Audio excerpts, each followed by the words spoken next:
Hey everyone! In this video, I'm going to show you how to make a calendar on Google Docs from scratch, giving you total control over the design and layout. Let's get into it. First, insert your calendar grid. First, we need to create the structure for our days and dates using a table.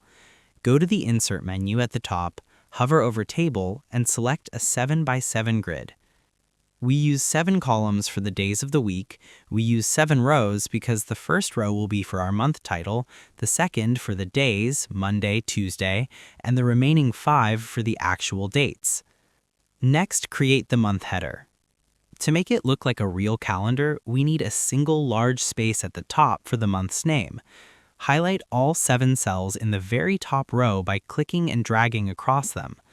Right-click on the highlighted area and select Merge Cells. Click inside this new long cell, type your month like March 2026, and use the Alignment tool in the toolbar to center the text. Feel free to bold it and increase the font size here. Lastly, map out days and dates. Now we populate the grid with the specific timeline of the month. In the second row, manually type the days of the week, Sunday, Monday, Tuesday, into each cell. You can center these to make them look professional. For the date, click into the third row and start typing your numbers, 1, 2, 3. To get that classic calendar look, type the number in the cell and press Enter a few times. This pushes the bottom border down, creating a larger box where you can eventually type your notes or events. And that's pretty much it. To create a calendar on Google Docs from scratch, go to Insert, Table to build a 7 by 7 grid.